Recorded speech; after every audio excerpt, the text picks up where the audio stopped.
노예 출신으로 총독의 자리까지 오른 벨릭스는 바울에게 의와 절제와 심판에 대한 설교를 듣고 나서 잠시 두려워했습니다. 그렇지만 시간이 지나자 권력을 이용해서 돈만 탐하다가 결국 네로 황제에게 소환당하고 불명예 퇴진을 하게 되었습니다.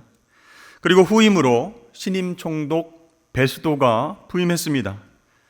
그는 가이사랴에 도착해서 3일 후에 제일 먼저 예루살렘을 방문했습니다. 자신의 관할 지역에서 가장 중요한 도시 예루살렘을 현지 시찰하기 위해서였습니다.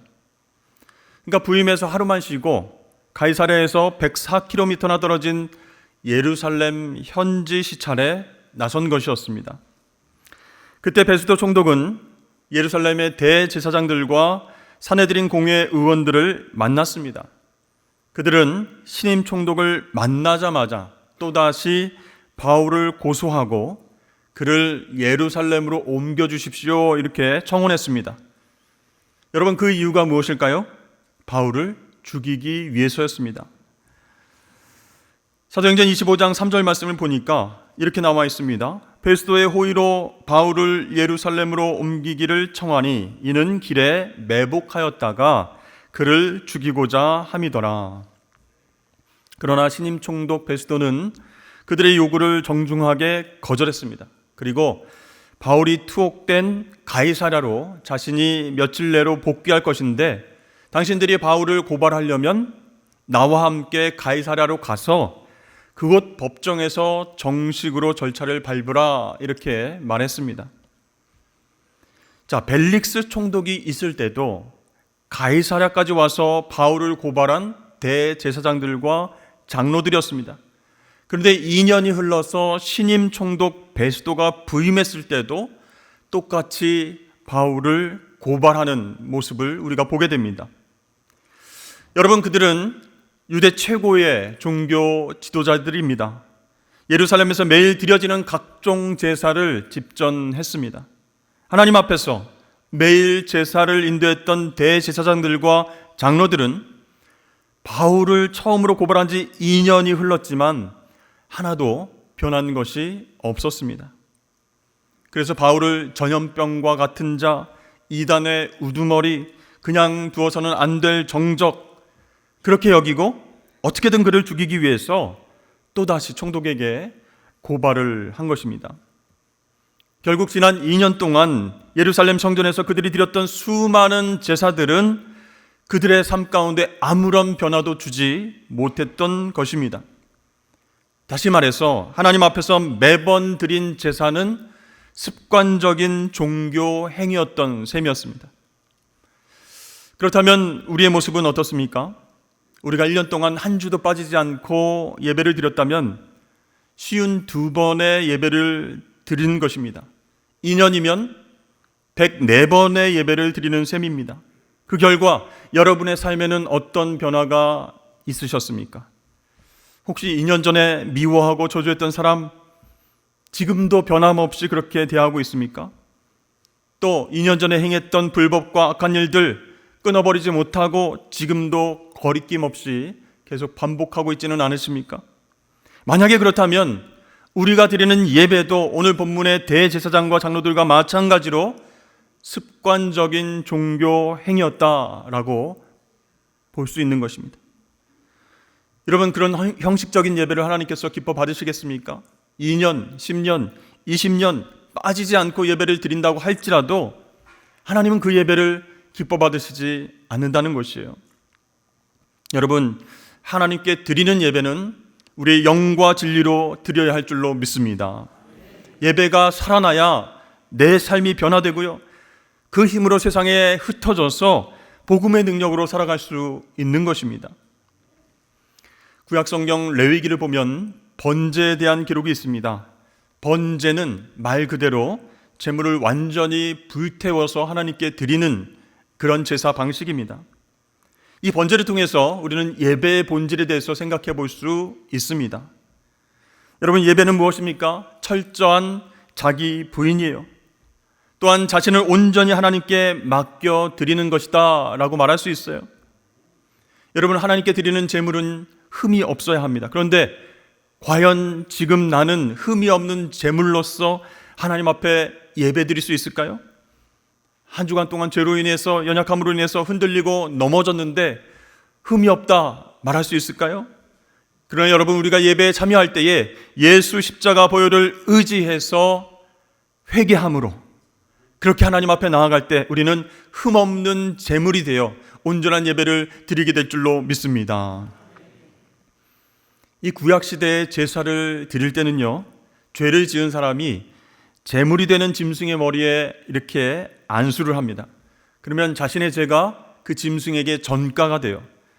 그러면 그 죄 지은 사람 대신 그 제물, 짐승이 대신 희생을 하게 되어 있습니다.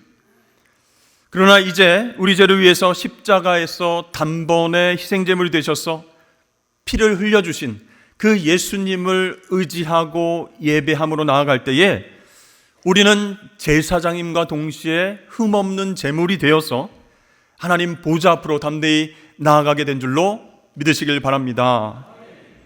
그래서 로마서 12장 말씀에 보면요, 너희 몸을 하나님께서 기뻐 받으시는 산 제물로 드리라 이렇게 말씀하고 있는 것입니다. 그러니까 우리는 연약하지만, 죄를 지을 수 있지만 십자가 보혈을 힘입어서 그 예배 드리는 동안에 철저한 자기 부인과 회개를 통해서 살아있는 제물로 하나님 앞에 나아가는 것, 그것이 참되고 영적인 예배다라고 말할 수 있는 것입니다. 특별히 선포되는 말씀을 통해서 자신의 죄와 허물을 깨닫고 회개한다면 철저한 자아를 포기할 수 있어요. 그리고 자기 부정을 통해서 하나님의 은혜만 의지할 수 있는 것입니다. 그렇게 할 때에 우리의 영이 살아납니다. 우리의 겉사람은 계속해서 낡아지지만 속사람은 새로워져서 삶이 조금씩 변화되는 것이에요. 그래서 세상과 타협하려고 하는 마음이 생길 때, 유혹이 다가올 때에 안 돼, 노라고 말하면서 중심을 잡게 되는 것입니다. 그러나 본문의 대제사장들과 장로들은 지난 2년 동안 하나님 앞에서 수많은 제사를 드렸지만 그것은 모두 형식적이었다라는 것이에요. 자신의 자아와 욕심과 죄악을 철저하게 불태우지 않은 채 제사를 드렸습니다. 그렇게 했기 때문에 시간이 흘렀어도 이 바울 한 사람을 죽이기 위한 고발을 총독에게 하게 된 것이었죠. 신임 총독 베스도는 이 예루살렘에서 현지 시찰을 하고 8일을 머물다가 가이사라로 되돌아갔습니다. 사실 새로운 임지에 부임한 총독들이 관할 지역에 처음으로 시찰을 나오면 연일 호화로운 접대를 받느라고 많은 날들을 소요했습니다. 그런데 그런 관례에 비추어 보면 베스도 총독은 오가는 날을 포함해서 열흘 만에 예루살렘 현지 시찰을 끝내고 가이사라로 돌아간 것입니다. 굉장히 이례적인 일이었습니다. 그만큼 이 베스도는요, 성실하고 원칙적인 인물이었던 것입니다. 자, 베스도 총독이 가이사라로 복귀할 때 대제사장 무리도 동행을 했습니다. 그곳 법정에서 바울을 또다시 고발하기 위해서였습니다. 근데 이번에는 변호사 더둘로를 데리고 오지 않았죠. 2년 전에 돈을 써서 그를 고용했지만 이 고발에 대한 어떤 증거도 되지 못하고 실패했기 때문이었습니다. 이제 총독의 호출을 받은 바울이 법정에 다시 나왔습니다. 진술 기회가 주어진 바울이 이렇게 말합니다. 바울이 변명하여 이르되 유대인의 율법이나 성전이나 가이사에게나 내가 도무지 죄를 범하지 아니하였노라. 그러니까 바울은요, 자신에 대한 무죄를 반복해서 강조했다는 것이에요. 여기에 가이사로 번역된 카이사르는 여러분 잘 아시겠지만 로마 황제를 가리키는 그런 말입니다. 원래 영어식 발음으로 시저라고 부르는 율리우스 카이사르 장군의 이름이에요. 그런데 그의 양아들 가이우스 율리우스 카이사르 옥타비아누스가, 이름이 굉장히 길죠? 주전 27년에 로마 황제가 되었습니다. 그래서 그가 즉위한 이후로 가이사는 로마 황제를 가르치는 명칭이 되게 되었습니다. 그러니까 바울이 뭐라고 얘기하는 거예요? 다메섹에서 부활하신 주님을 만난 직후에 나는 세상의 법, 로마의 법, 가이사의 법, 하나님의 법 거스른 적이 한 번도 없습니다. 이렇게 무죄를 주장하고 있는 것이죠. 자, 바울의 진술을 들은 베스도는 바울에게 이렇게 되묻습니다. 네가 예루살렘에 올라가서 이 사건에 대해서 내 앞에서 신문을 받겠느냐? 여러분, 이것은 유대인의 마음을 얻기 위한 목적으로만 던진 그런 질문이 아니었습니다. 만약에 유대인의 환심을 사는 것이 목적이었다면 베스도가 예루살렘 현지 시찰 중일 때에 바울을 이송해서 이 사내들인 공회에 넘겼을 것입니다. 그러나 베스도는요, 이 예루살렘에서 함께 온 대제사장의 무리의 입장을 고려해서 공개적으로 정치적인 질문을 한 것이었습니다. 그때 바울이 이렇게 대답합니다. 바울이 이르되 내가 가이사의 재판 자리 앞에 섰으니 마땅히 거기서 신문을 받을 것이라. 당신도 잘 아시는 바와 같이 내가 유대인들에게 불의를 행한 일이 없나이다. 만일 내가 불의를 행하여 무슨 죽을 죄를 지었으면 죽기를 사양하지 아니할 것이나 만일 이 사람들이 나를 고발하는 것이 다 사실이 아니면 아무도 나를 그들에게 내줄 수 없나이다. 내가 가이사께 상소하노라. 자, 베스도가 예상한 대로 바울이 단호하게 거절했습니다. 저 예루살렘 안 갑니다. 저는 여기에서 재판을 받고 저의 억울한 부분을 가이사 앞에 상소하겠습니다. 이렇게 얘기한 거예요. 그런 말을 듣고 베스도는 바울을 제지하지 않았습니다. 왜냐하면 이 바울의 대답은 베스도가 원했던 대답이었기 때문이었습니다. 자, 로마 시민이었던 바울은 총독의 법정에서 로마 황제 가이사에게 상소를 했습니다. 이제 베스도가 배석자들과 상의하고 이렇게 결론을 내립니다. 네가 가이사에게 상소하였으니 가이사에게 갈 것이라. 여러분, 총독이 재판할 때는요, 법률 전문가와 총독 자문단이 함께 배석했습니다. 이 베스도 총리는 그들과 상의한 뒤에 로마 시민인 바울의 상소를 받아들인 거예요. 황제에게 상소하는 것이 로마 시민의 권리였기 때문이었습니다. 여러분, 이것은 굉장히 의미 있고 좀 큰 사건이었습니다. 바울이 나는 로마 황제에게 가서 그렇게 상소하겠습니다 라는 것이 받아들여진 것은요, 그가 로마로 가는 길이 확정되었다, 그런 뜻이기 때문입니다. 바울이 복음 전하기 위해서 마지막 열정을 불태울 것이 로마 제국의 상징, 심장이었던 그 로마로 확정이 되었고, 바울을 죽이려고 호시탐탐 노리는 세력들로부터 보호를 받으면서 로마까지 가게 되었다라는 것이에요. 이 가이사랴에서 로마까지는 약 2200km가 넘습니다. 암살단의 위협 속에서 안전하게 로마로 가는 방법은 로마 병사들의 보호 아래서 이동하는 것뿐이다라는 것을 알고 계셨던 하나님께서 그렇게 역사하시고 인도를 하신 것입니다. 그런데 여러분, 왜 하필 바울은 로마로 가려고 그렇게 애를 썼던 것일까요? 여러분, 이런 얘기 들어보셨죠? 모든 길은 로마로 통한다.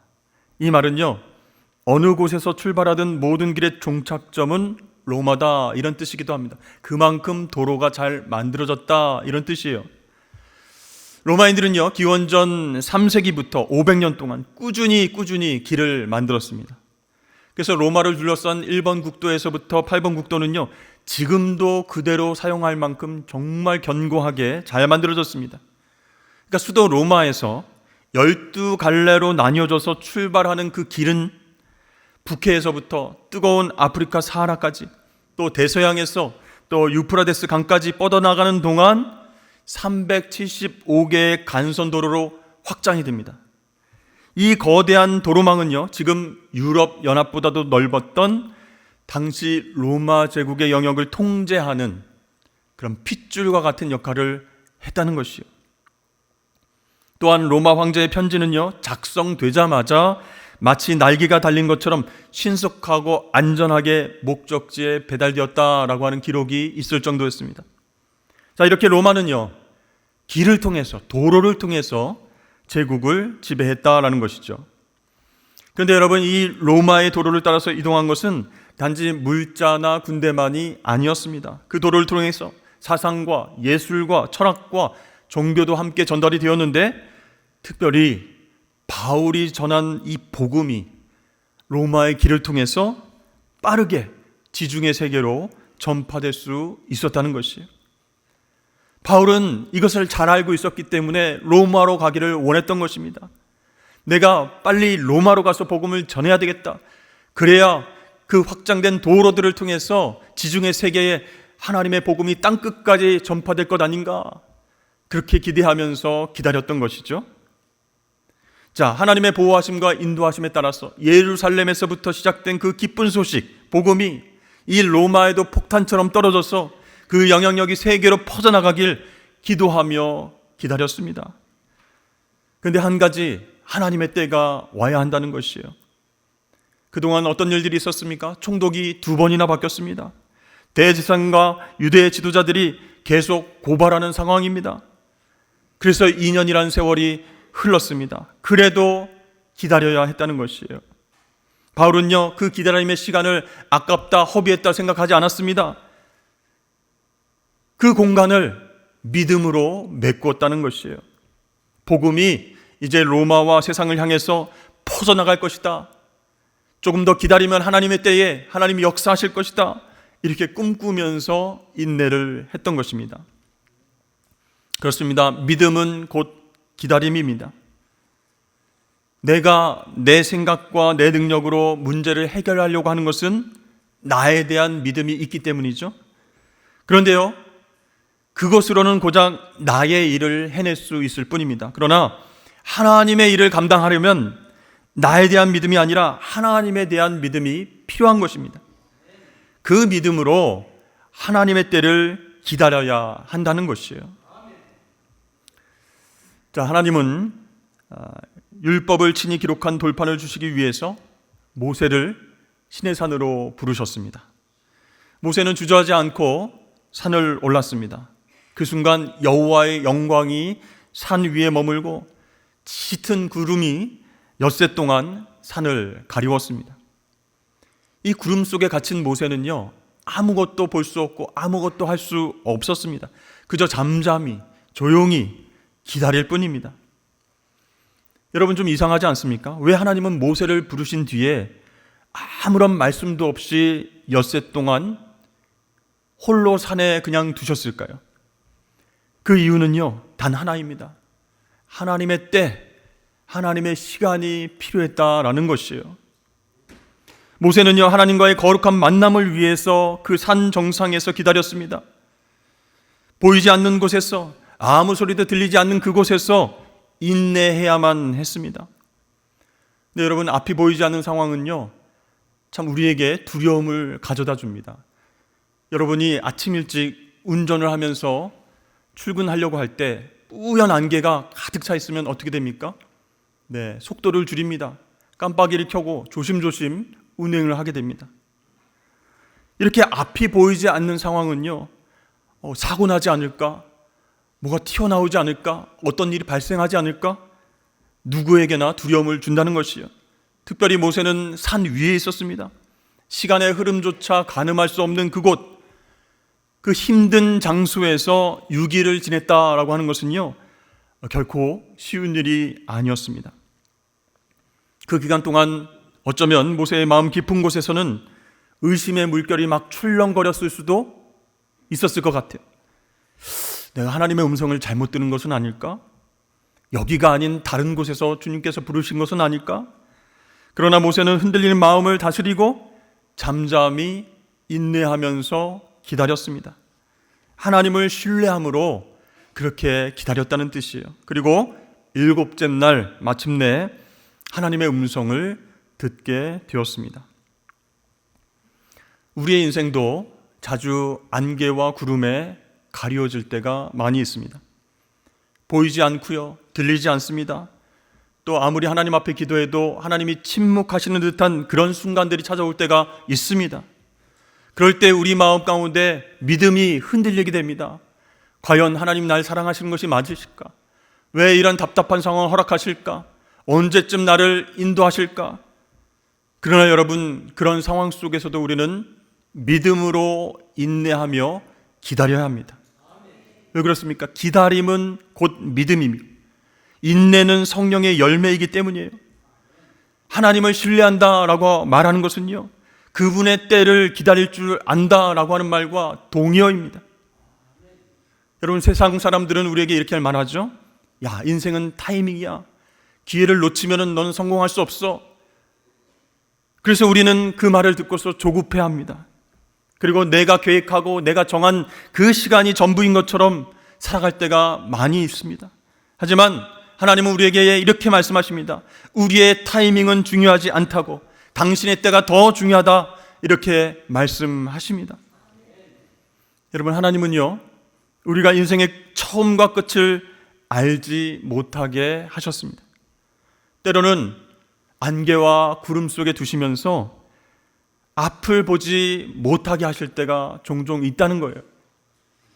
하나님 우리를 사랑하시면서 왜 그런 상황을 허락하실까요? 그 이유는 단 하나입니다. 우리가 하나님을 경외하고 그분만을 의지하게 하시기 위함입니다. 여러분, 앞을 볼 수 없을 때 비로소 우리는 겸손해질 수 있습니다. 아, 내가 할 수 있는 일이 거의 없구나. 내가 이때까지 이 목적을 위해서 이렇게 노력해서 이렇게 성과를 얻어야 되는데 아무것도 보이지 않는 상황, 아무것도 들리지 않는 상황 가운데 있으면 겸손해지는 거예요. 그래서 하나님께 기대어 서게 됩니다. 그러므로 여러분, 기다림은 헛된 시간이 아니라는 것입니다. 하나님의 때를 기다린다라고 하는 것은요, 하나님을 전적으로 신뢰하는 신앙의 행위이기 때문입니다. 그래서 보이지 않는 그 구름, 안개 뒤에서 하나님이 무엇을 하시는가? 나를 위해서 일하고 계세요. 하나님의 때가 되면 그 안개와 구름을 걷어주시고 정말 하나님이 기뻐하시는 길로 인도하시기 위해서 계속적으로 일하시는 줄로 믿으시길 바랍니다. 그러한 믿음이 있을 때 우리는 인내할 수 있는 거예요. 하나님의 때를 기다릴 수 있게 되는 것입니다. 우리는 지금 대림절을 보내고 있습니다. 예수님이 이 땅 가운데 메시아로 올 것을 기다리는 수많은 사람들이 있었지만 동방박사와 목자들만이 메시아를 만날 수 있었습니다. 왜 그랬을까요? 믿음으로 그들은 기도하면서 인내했기 때문입니다. 과연 하나님이 보내신 메시아를 통해서 이 땅이 회복될 수 있을 것인가 의심하지 않았습니다. 하나님의 주권을 믿고 기다렸기 때문에 그들은 아기 예수의 탄생을 목격하고 하나님을 찬양하고 그 앞에 경배를 드릴 수 있었습니다.